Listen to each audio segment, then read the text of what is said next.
Good morning.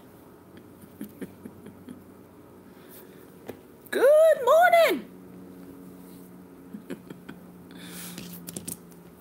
Good morning, good morning, good morning. Good morning, good morning, good morning. Hello, hello, hello, and welcome, welcome, welcome back to Daring Dialogues. I am your host, Shantae Charles. Prophet Lakia says present. Lady Barbara says welcome back. Thank you, thank you, thank you. You all know I have a lot to talk about, right? I'm gonna just pray for me. Oh my goodness, because every Monday I want to come with some motivation, and I keep having to come with rebuke of the world. So pray for me. Pray for me. Good morning. Good morning to each and every one of you. I want to say thank you for tuning in. Thank you for allowing me to take a necessary break so that my vocal cords could remain strong and get healed. I'm still dealing with a little bit of scratchiness, but I certainly feel and sound a whole lot better than I was starting to feel and sound.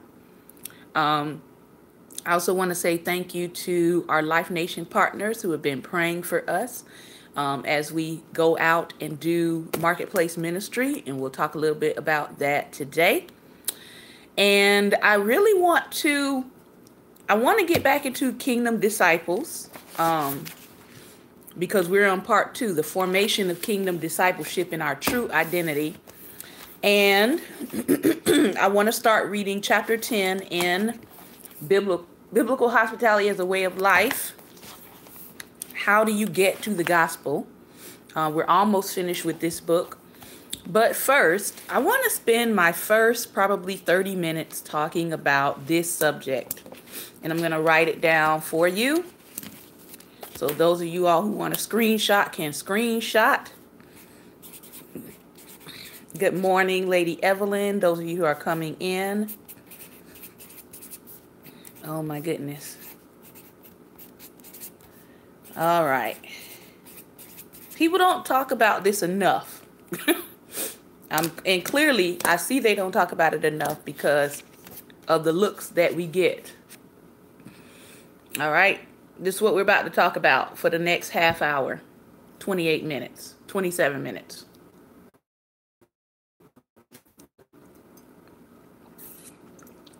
Can't do that at the same time. Here you go. All right. Black faces in white spaces. Black faces in white spaces. Go ahead and share me if you know how to share me. Go ahead and tweet this out. If you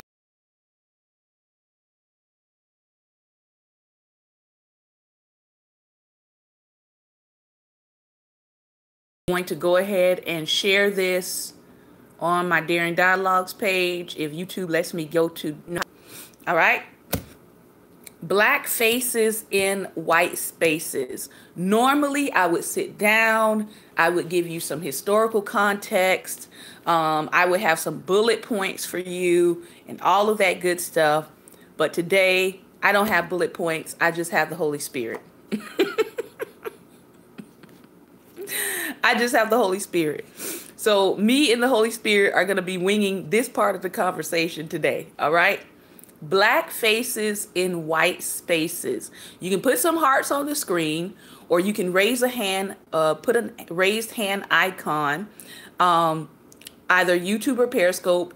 If you have been one of those black persons who find yourself often in all white spaces, meaning you look around and maybe you're the only black person in the room. All right. You're the only black person in the room, or you're the only black person at the event, or there's maybe, I would say, 1 to 2% black people in the room, okay? In the room, in the event, in the organization, etc., etc. All right? From my perspective, okay, Pastor Ben says yes, Prophet Lakia says yes. From my perspective, depending on the field of work that you're in, Lady Evelyn says yes. Kenyatta says yes. Depending on the field of work that you're in, right, you are going to find yourself in spaces where there is very little representation of Black people. I would say that because my husband and I are both in the field of arts, that is very true for us most of the time. Most of the time is very true for us. And for some of us, it's not just white spaces, but it is the white wealthy elite. So you can put some little adjectives in there past that. The white wealthy elite spaces, or what I like to call white identifying spaces, meaning in this culture, in American culture, they identify as white. They may not necessarily be white, okay, but they identify as white, or America has labeled them as white. All right. And so this past week, starting from the first arts event I went to, which some of you all probably saw a little bit of the footage. I wasn't able to get a whole lot of the footage because I didn't want to be videotaping people's conversations without their permission. So I videotaped some of the summaries, right?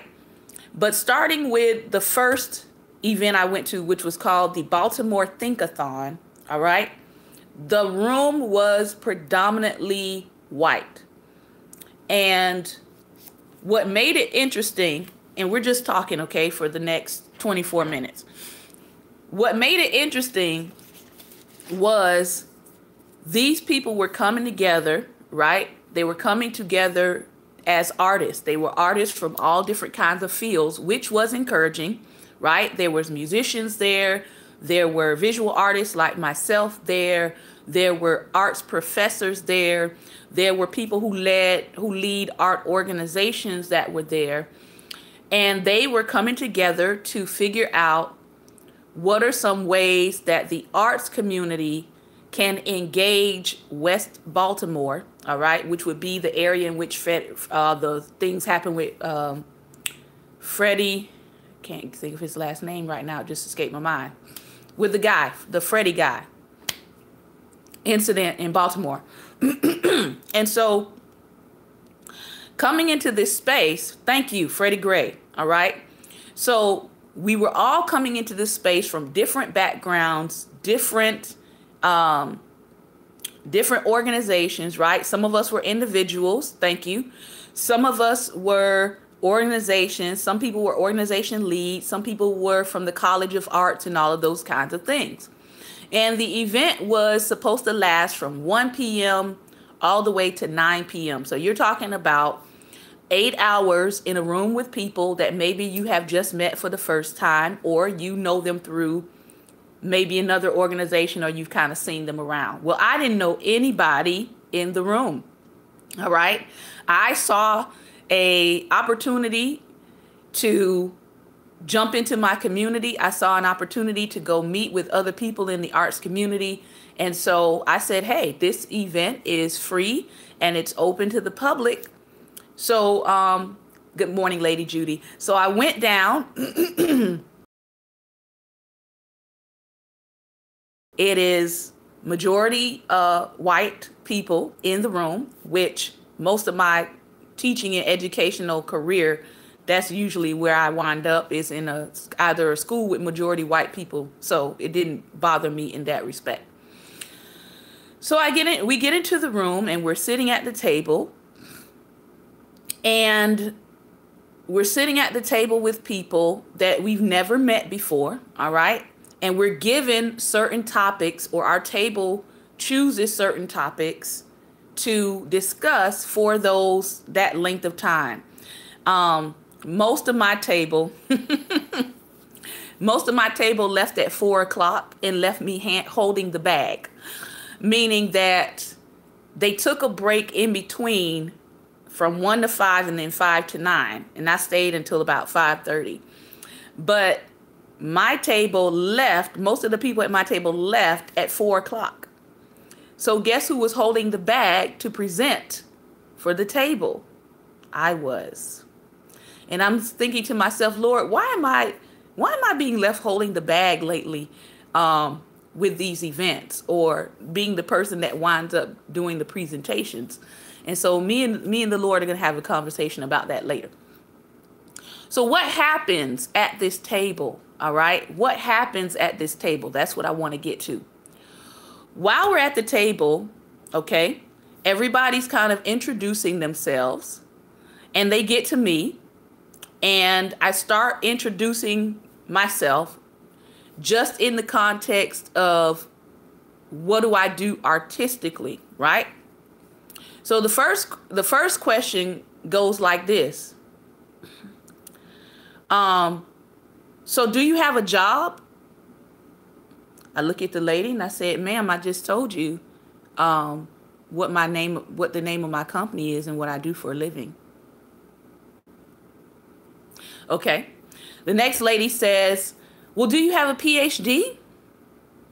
I said, ma'am, I just told you what the name of my company is and what I do for a living.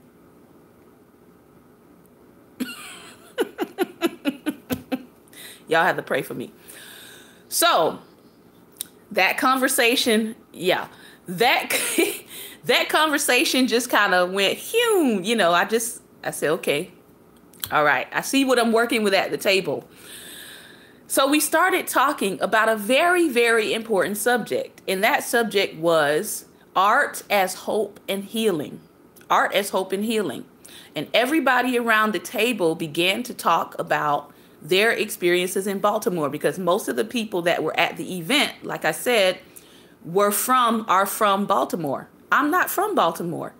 I am an outsider, which means that I need to be able to hear and listen to what is being said so I can begin to make sense of what it is that are the goals and what it is they want to do, because they made me one of the scribes at the table. So I was note taking. And as they began to talk, I began to hear very similar things that happened in Baltimore that were similar to some of the things that happened in South Florida when I was growing up in the 80s. They talked about a drug epidemic happening in Baltimore. They talked about riots happening in 1965. And then two people at the table, one was an African American woman and the other was a Caucasian woman. And as I listened to their exchange, the Caucasian woman was pretty much saying that a lot of the issues going on with Baltimore now had to do with the recent Freddie Gray case. And then the African American woman said, no, no, no. Let's backtrack all the way back to 1965 when there were riots in Baltimore, and Baltimore has not recovered, or West Baltimore has not recovered from that. All right. And so one of the things that it helped me to understand is that when you're talking about this thing here that everybody knows that we need to do, okay? When you're talking about dialogue, right? You have to understand that people are coming to the table with different perspectives. People are coming to the table with different perspectives. And the perspectives at the table need to be heard so that you could come to an amicable solution of how to move forward. And so as they began to argue back and forth, I finally was able to get one or two words in. And what I said was that the city, because we were talking about art as hope and healing, I said, well, you can't get to hope and healing without first dealing with the trauma. You have a lot of people in the community that still are feeling the effects and the trauma of what happened in 1965. And then you put the Freddie Gray incident on top of that. And that is what was part of the reason why it created a powder keg. But I would not have known that had I not been listening and intaking in terms of the history of the city. All right. So we began to talk about trauma and how unresolved trauma, right? Unresolved trauma keeps a city, keeps a community, and keeps a person stagnant. So what we realized was in the conversation with all the people at the table was that because Baltimore had not dealt with the trauma that happened in the city, it's almost like one of the people said, that the people there seem to be stuck in 1965, like they cannot move past that.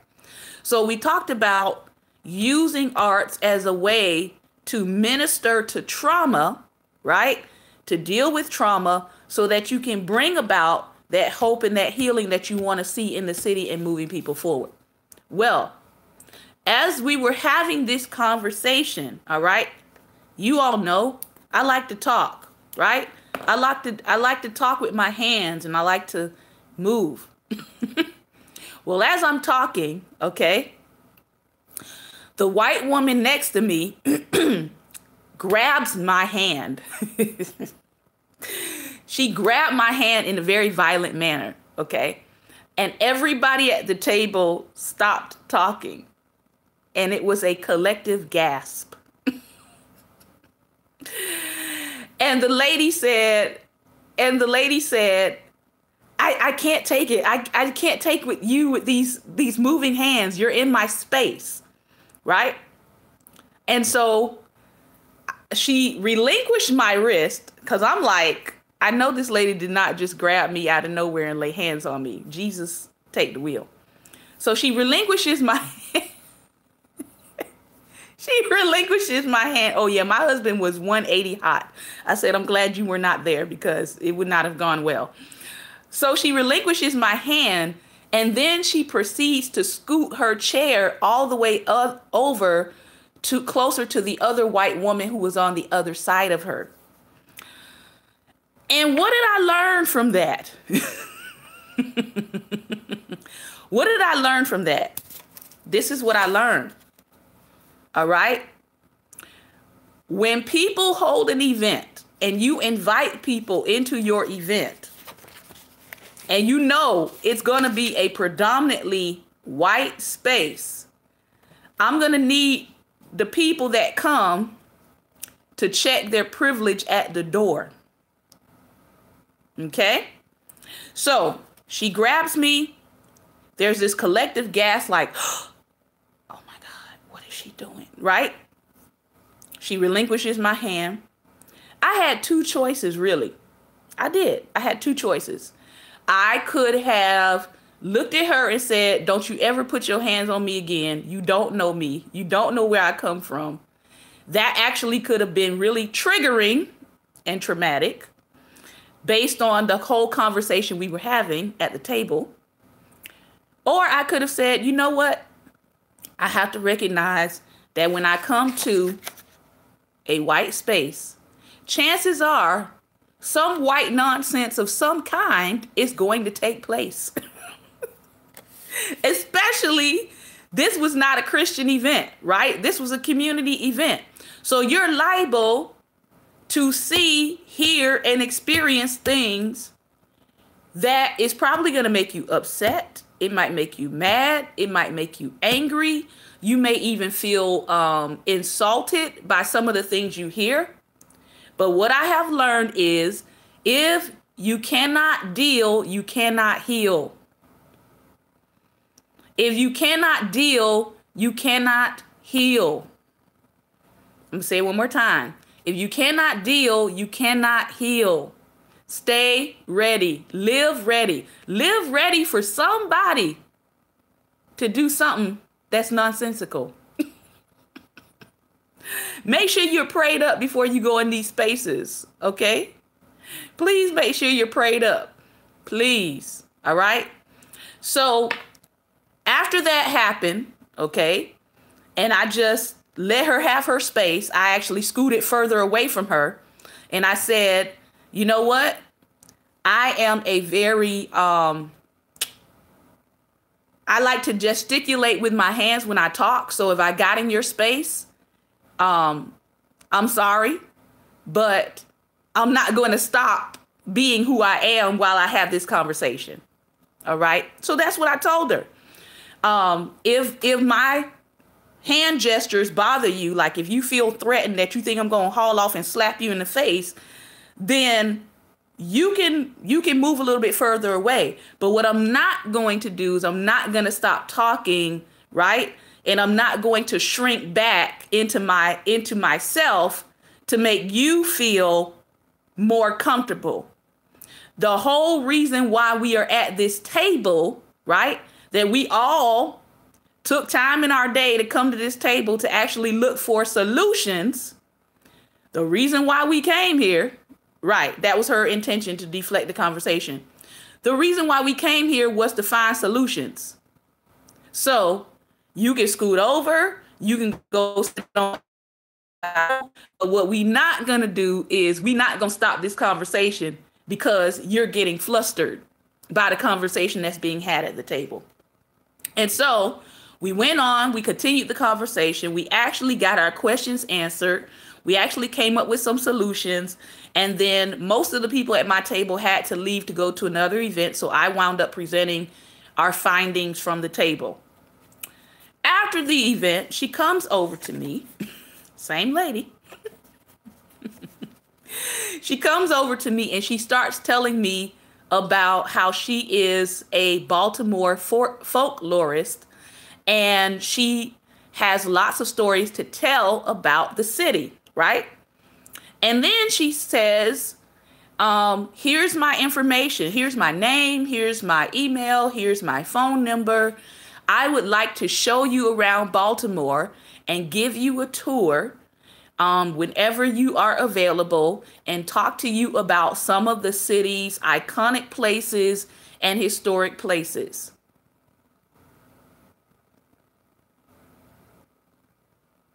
Now, I took her information. That was all fine and well. But now I have to ask myself, do I really want to be on a tour with someone who cannot handle me? Because I'm going to be asking questions. I'm going to say things, right, that may offend you. I'll go with you. Exactly. Prophet said I'd have that conversation before the tour. What am I pointing out? I'm pointing out the fact that our initial encounter with people who don't talk like us, sound like us, look like us, move like us, think like us, it may cause friction. It may cause clashes, right? She doesn't know me very well. I don't know her very, very well. But now I have the opportunity, if I want to move the conversation forward with this person, I can do that. All right? She's going to get some rebukes before I move this conversation forward. But I have the opportunity to do it because I didn't just fly off the handle because of somebody's innate action or an innate response to me. All right? So that's one thing that I learned being a black face in a predominantly white space. That was my experience. Okay? Let's talk about my husband's. Lord. Yeah. So that was last week. So we're going into the weekend. I'm thinking it's got to get better from here, right? It's got to get better, right?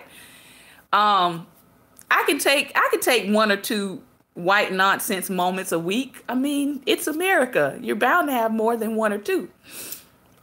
So my husband, as you all know, he designs churches. He designs commercial buildings, schools, temples. All right.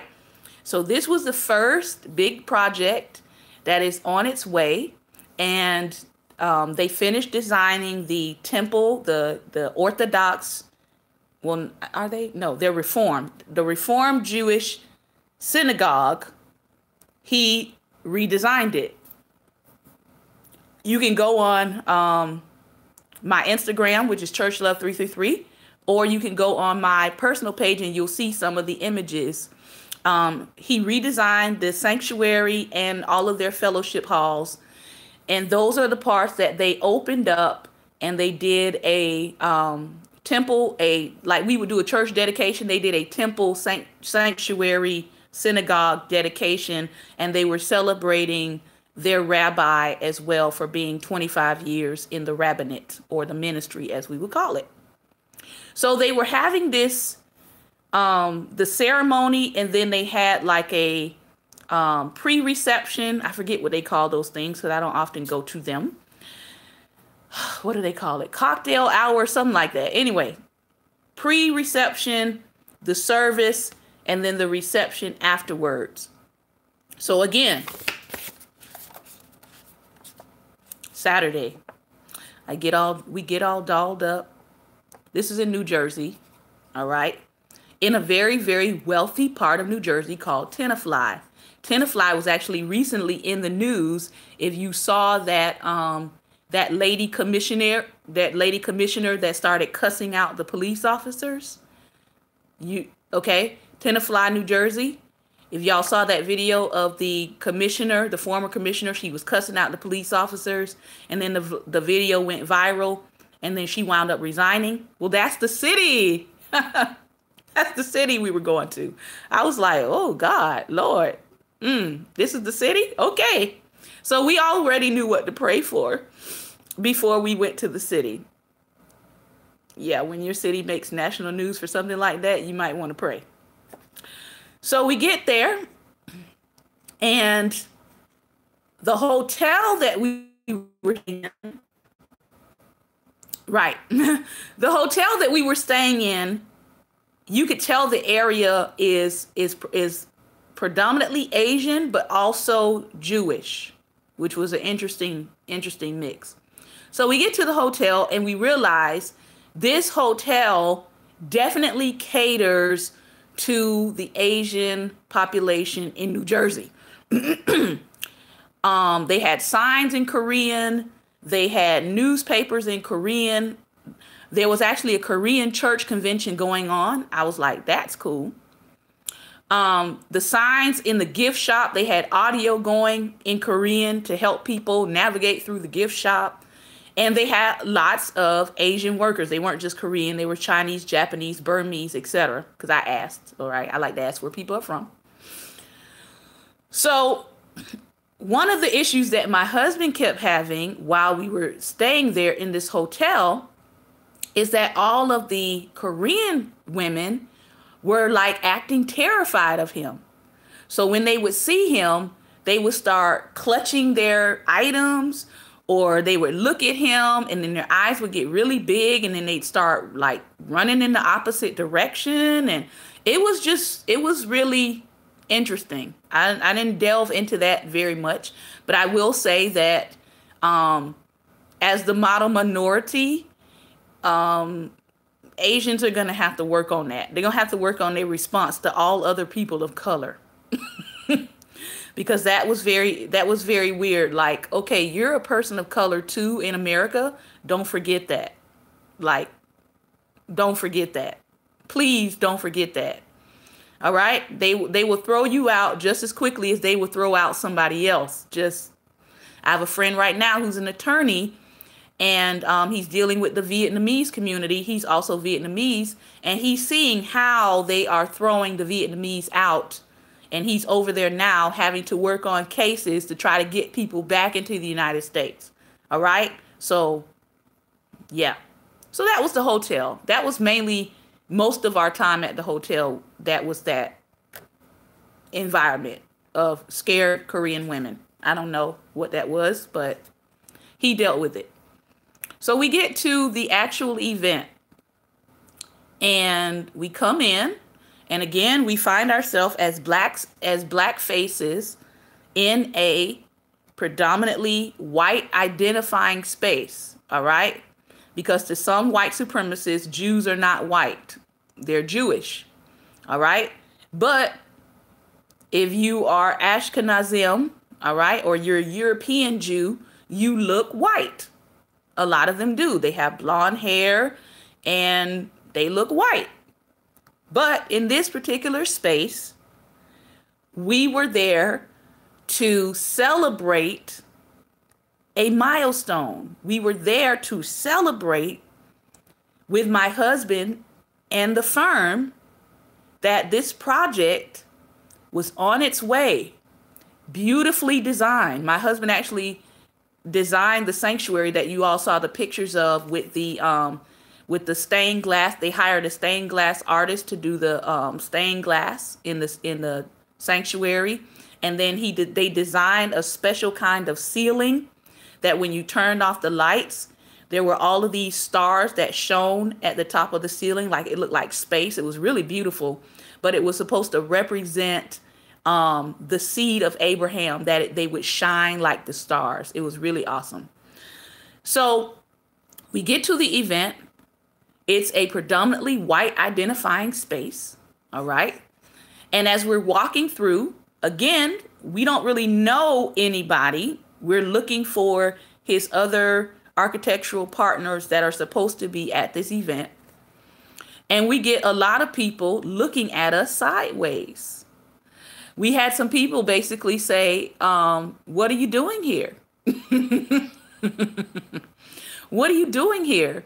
Are you kind of sure like this is the event that you're supposed to be at? Are you looking for someone? Can I help you? And so we just kept going. We made it through most of the crowd, and we finally found his fellow partner. And the first thing his wife said was, I was concerned about you all. I was concerned about you all because I was looking for you all, but I didn't see you all. I was kind of concerned about you all. And I was thinking in my mind, yes, ma'am. Yes, please be concerned. Be very concerned. I'm going to need you to be concerned. I'm going to need you to look out for us when we're in white identifying spaces, predominantly. All right. And you look up and you don't see anybody else that looks like us. Yes, I'm going to need you to be concerned. I'm going to need you to be looking around. I'm going to need you to be asking, where are my guests? I'm going to need you to do that. If you're a white person and you're inviting Black people into all predominantly white spaces, I'm going to need you to keep up with the Black folks that you bring to the event. All right. So I was like, yeah, we're good. We made it through the crowd and up the stairs, and we stood around and talked with his partners for a little bit about the project. They were like, going over the specs and filling people in about how difficult it was I'm done. So we finally go in and we are in the ceremony. Ceremony goes well. I'm in there singing Hebrew as best I can. And ceremony goes well, goes without a hitch. We leave the ceremony, and now everybody's going into the newly designed fellowship hall, which is, again, very nicely done. And they're having what is called a strolling dinner. A strolling dinner. And what does that mean? That means there are very few tables to sit down at. There's like 4 or 5 tables that have actual where you can sit down and eat. And then the rest of the room has the very, very high top tables where people stand and eat their food. And of course, they have different kinds of buffet all over the room. Great food. Hats off to the caterers. So they have different kind of buffets where you go to the buffet and then you come back and stand and eat while different presentations are going on and music is going on, etc. So we get into the room, and, none of the seats or anything in there is reserved. There's no signs on the table that says you can't sit here, whatever. And so we go into the room and we realize, okay, some people have already come back here. They've already laid their things down. So they're letting you know that, hey, we got this table. So we get to a table that doesn't have, anything on it. And we're about to go over to the table and put our things down to sit down. And this one guy rushes at Robert and he starts yelling at Robert. And he's like, oh, no, you can't sit here. You can't sit here. You can't sit here. I got a bunch of old ladies with me, and I need this table.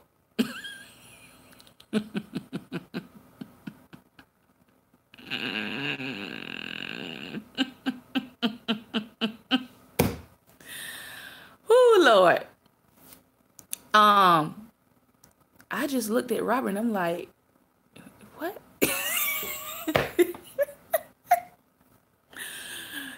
Most of you all know my husband. So my husband just looked at him like, okay, sir, thank you. Thanks. No, say no more. Please say no more. And the guy just kind of wanted to go on and on. He was like really rude. He was like really loud.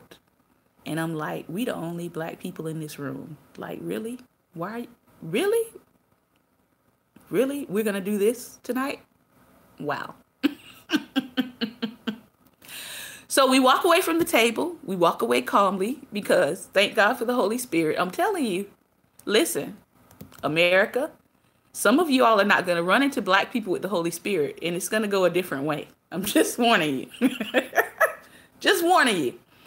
So we go and stand at another table that is a high top, and Robert is just sitting there like 10, 9, 8. He's not on here this morning. 6. Wait, 10, 9, 8, 7, 6, 5, 4, 3, 2. I was like, honey, are you okay? Are you okay? Are you okay, darling? Are you okay?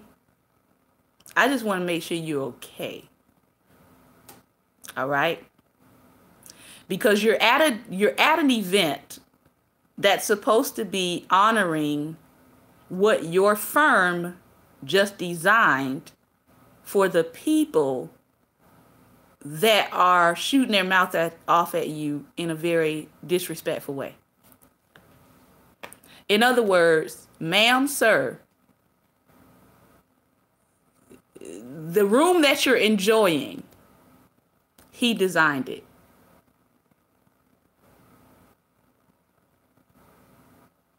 So, as we were standing at this table, the board of directors came over to us and she said, oh my gosh, I just saw what happened. She saw it from across the room, what was going on, but I'm quite sure she heard it too.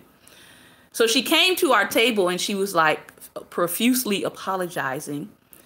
And my husband was like, you know, I'm good. It's okay. I'm good. Thank God for the man that I married. So shortly after that, more people started realizing who my husband was as one of the designers for the temple. So they started coming over to the table to talk to him about the design, right? And then the photographer comes up and he's like taking pictures of us. And I'm just looking like, okay. And then after that, the gentleman who made the rude outburst, then he comes over and profusely apologizes. Oh, I am so sorry. I really behaved inappropriately. I shouldn't have, I'm sorry. But I was just trying to secure a table. I have a mother who has a cane and a walker, and I was just trying to make sure that I had seats for the old ladies that I brought in. And then he wanted to take a picture with us.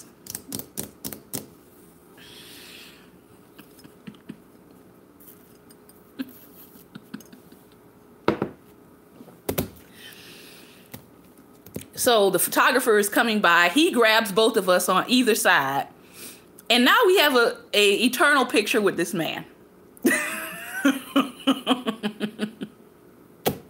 All right. So now I understand how some people can get caught up in a photograph with Donald Trump and not intend to. That was a joke, okay? Oh my God. So what am I saying again?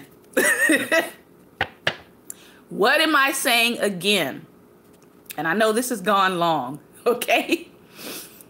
But I like to share these experiences because people often say, or people often act like they don't understand what prejudice, bigotry looks like in America, right? Or they say they don't understand how black people can be stressed out all the time.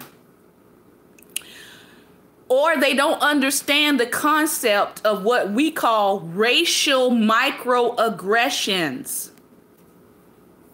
Okay?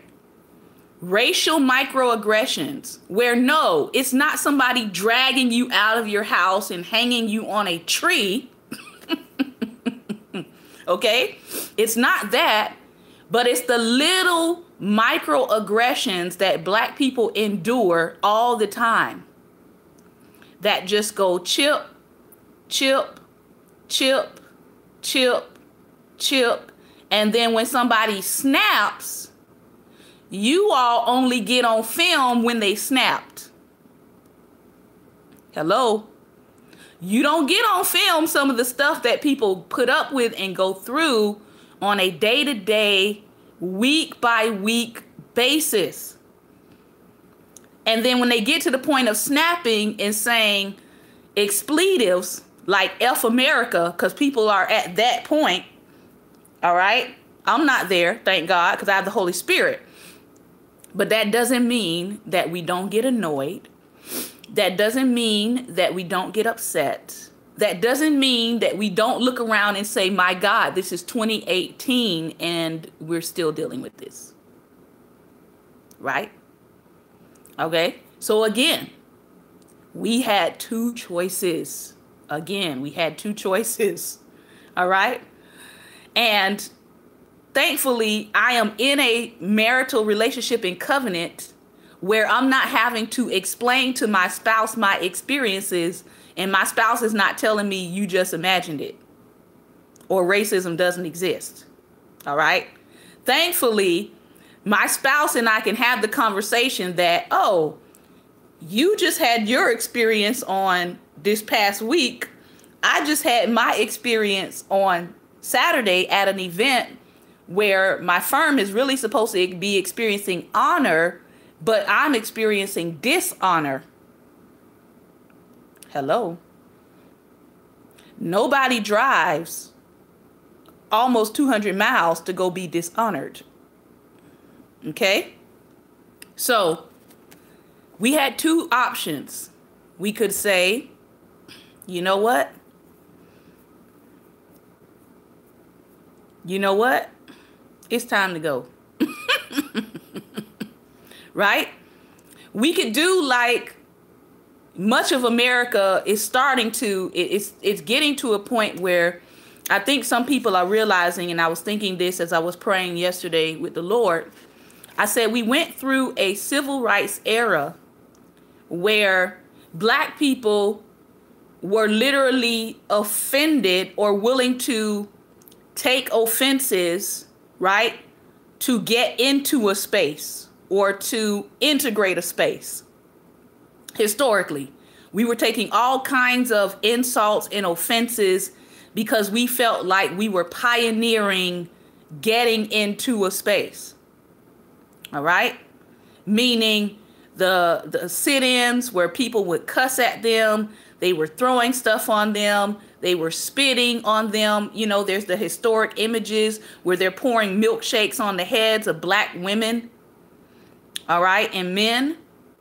They were taking that insult and abuse to get into a space. Thank you, Prophet. Prophet Lakia said, we got into the spaces, just not into their hearts. That's very powerful. Make sure you write that somewhere today so I can share it. All right. But now, if you notice, it's almost as if America realizes that if you offend black people, one, you get publicity. You offer an apology and training. You get publicity, you offer an apology.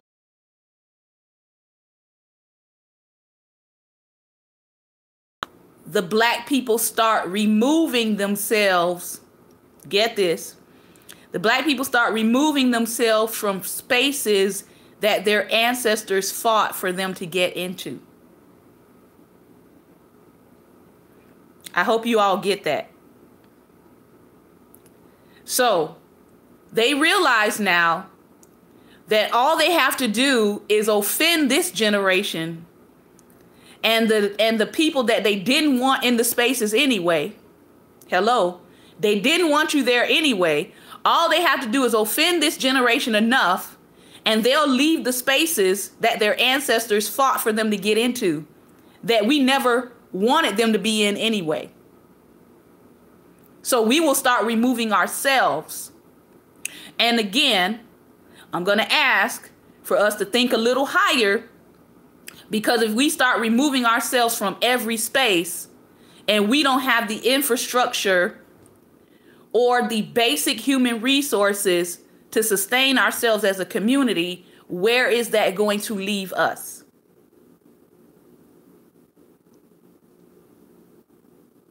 They're playing chess, not checkers. Okay? Chess, not checkers. See, it was one thing for us to press into, to try to get into an environment when we still had a community that we could go back to. We still had restaurants we could eat at. We still had things that were being manufactured by us. Right? We had a community that we could go and eat in, even though we were trying to push for more rights. But now, as we have pushed for more rights, we have allowed the thing called community in our businesses to go down to the bare minimum. All right? So we got to think smarter. We got to think smarter, people. Because at this point, everybody's offending black people. IHOP offended us a couple years ago. Waffle House has done its offense. Starbucks has done its offense. I'm not going to be surprised if I see something happen in Dunkin' Donuts. Right? So, again, we had two options. We could have said, you know what? Deuces, I'm out. Exactly. Denny's has offended us. So where are we going to eat? I'm just saying. We got to think beyond the right now anger reaction. Got to think beyond that. So we had two options. Deuces, I'm out of here. Or I belong here just as much as anybody else in the room. Matter of fact, you wouldn't be standing in this room enjoying it if it were not for the person that you just told off. Okay? So we stayed. We stayed. We ate food. We listened to some speeches. We had a very good time with the rest of the people that we met. And then we left. What am I saying? You cannot be afraid of the confrontations or the ignorance or the nonsense that you may encounter when you are the black face in a predominantly white space. All right? You need to keep being you. Because that's all we were. We were ourselves. We have an opportunity to be an example in the spaces we create and the spaces that we come to build community. We have the opportunity to be the example. And here's the thing. Some of us might be saying, dag nabbit, I don't want to be the example.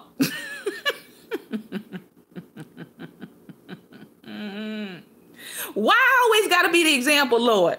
Why? I don't want to have to keep going through this, Jesus. Right? We say that.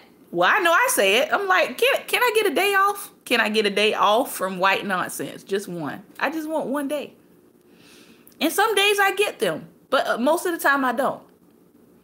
Right? And so we're going to be examples. If you're going to lead, then know that God is going to put you in position, right? Where you have to actually lead, where you have to actually lead in proper behavior, where you have to actually lead in what does reconciliation look like?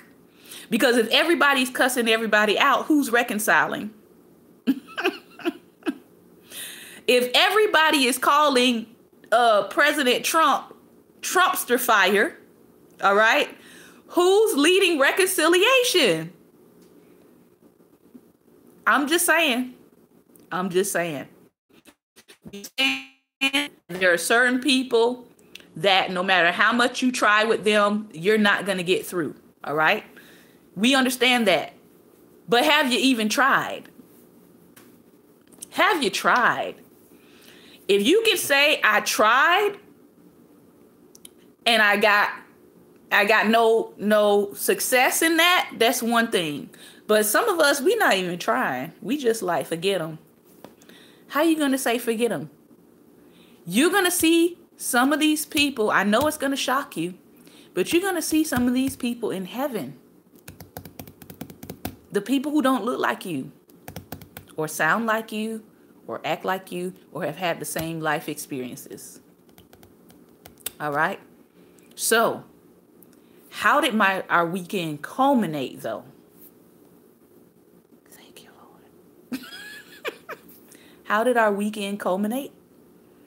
Our weekend culminated by meeting with a very large family that is navigating their way through this thing called understanding race, racism, and the ministry of racial reconciliation. So on Sunday, we got an opportunity to talk with and share with a family, white family, that is saying, can you help us to understand? Can you show us resources that we can read and that we can look at? Because we now had some incidences in our own community with people that we've known for a very long time, with people in the faith community, and we are shocked and we are appalled by their thoughts and by their actions towards people of color. So we're open to being helped to understand what's going on. We're open to understanding the issues so that we can address our own community. Hello. Because I know a lot of African Americans are like, listen, we are done teaching white people. We're done. We're done. We're not teaching nothing else. We're not teaching nothing else. We're done. If you all don't get racism by now, oh well, we're done. And here's the thing with that. Here's the problem with that attitude. Some people really don't get it. Some people really aren't faking it. They really don't get it. All right? Especially if they grew up in a predominantly white space. They didn't have to get it. All right? They didn't have opportunities to see it. And what one of the young ladies said was very powerful. She said to me, I used to wonder about when people said that they were experiencing racism. She said, I used to wonder what they meant by that. Because she said, I would go out and I would look around me and I would say, I don't really see racism. That's because a lot of times racism is on autopilot in our nation. Racism is at the root of the things that we do in our nation. Racism is insidious. It has already worked itself through the foundations of everything we do. So no, you're not going to see it. Unless you get something really blatant like a police brutality case. You're not going to see it because it's embedded in the way that this country is run, in how we look at people, in how we decide where people live, etc. But she said when she posted a video about what happened to the ex-NFL football player, some of you have heard about that, some of you have not. When she posted that video showing that the man was already handcuffed, he was not resisting, he was thrown on the ground, his head bashed into the concrete, choked out until he was unconscious. When she shared that on her page, and she saw people come over to her page that she's known for a very long time, including pastors, and she saw them say they saw nothing wrong or nothing unjust in that video, that was when she saw exactly what Black people were talking about.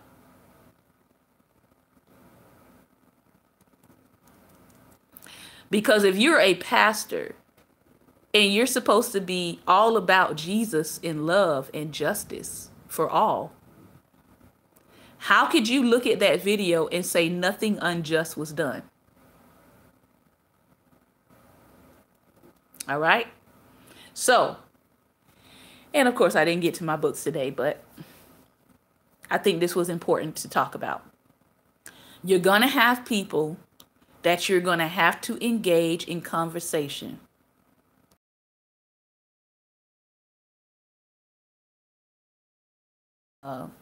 Think-a-thon. I said, when we have these conversations, right? When we have these conversations, we have to come to the table knowing it's about to get messy. It's about to get messy. It's going to get messy. It's going to get uncomfortable.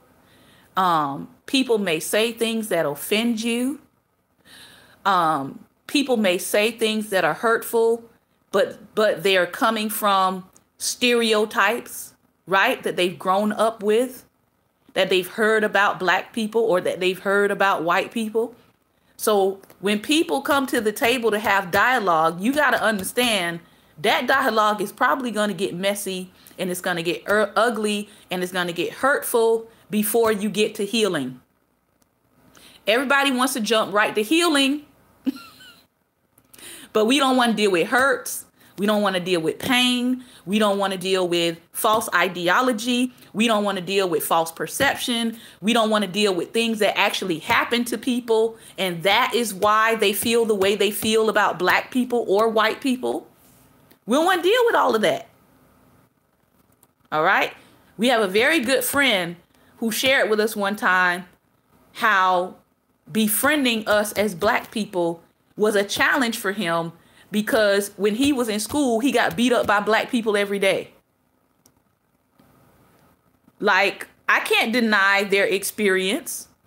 And if that was your experience with Black people, then yeah, you might be hesitant about inviting Black people in your life if your only experience was they beat you up every day in school, right? So you got to work through that. You have to work through people's trauma. You got to be willing to do that. You're not the only person who has had negative experiences with people who don't look like you. And just like we're asking people to understand and respect our experiences as real, then we also need to respect other people's experiences as real. Because when they come to the table, their experiences have shaped how they're going to see you. All right. So those were some of my life lessons for the past week. That, dialogue is messy. Dealing with people's biases is messy. Yes, the movie Crash actually addresses some of these issues. Dealing with people's biases is messy, but we got to do it. That's if we want healing, change, and transformation. We got to do it. All right. Some of us don't want to be, we don't want to be tag you're it. But in the area that we're in, or in the space that you're in, you may be it. Sorry, can't help you with that one. You may be that. You may be the only black face that they will see.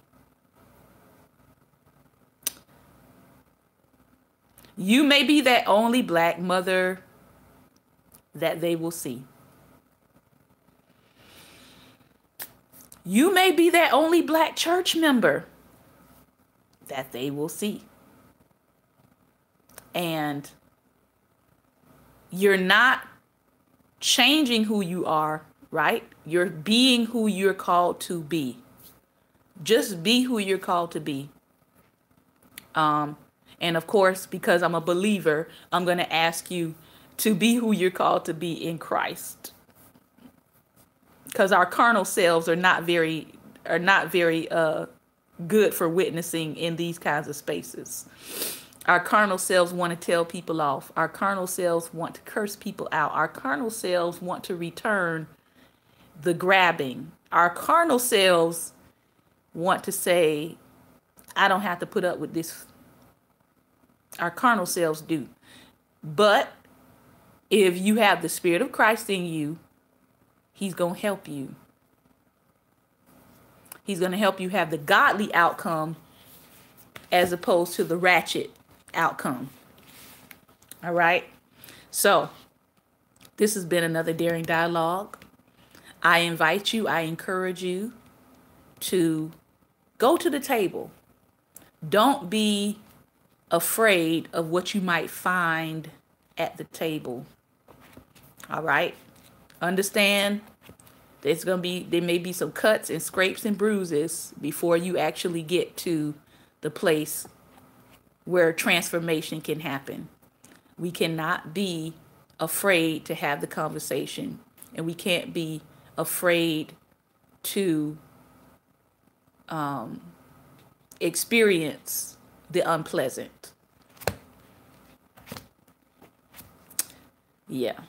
If we don't start at this phase, I can guarantee you that it's not going to get better in our country. And we need conversations with people who want to understand what is happening in this country, because they're going to be the people that are really going to be facing their own. I've said it before, I'll say it again, and I'm going to close. Again, when white people get tired of white people's nonsense, then we will see some major change. I think we're there. I think we're at the point where white people are tired of white people's nonsense. And so those that reach out to you and they say, help me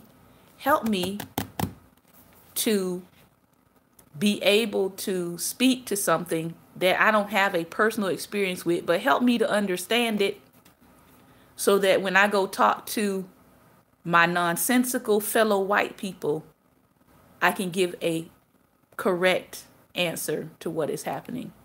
We don't want to see this country go through civil war. Civil war was ugly. Civil war took like 600,000 lives. Okay? But I'm telling you now, white people are tired of white people's nonsense. So, let's work with the white people who can be allies to help us transform some things, hopefully, without violence. Because if it leads to violence, it's actually not going to be good for any of us. All right. This has been another Daring Dialogues. I've been your host today. I hope that I have said something that was helpful. I hope I made you laugh today. Sometimes you have to laugh at some of the stuff that you encounter and experience. So I hope I made you laugh today. And remember, Light is the most daring opposition to darkness. So please go out today and be light. I will see you tomorrow for our Teachable Tuesday. We'll be back talking about Black history, history of the Black dollar, and immigration. All right. Thank you for your time and attention. Take care, and God bless.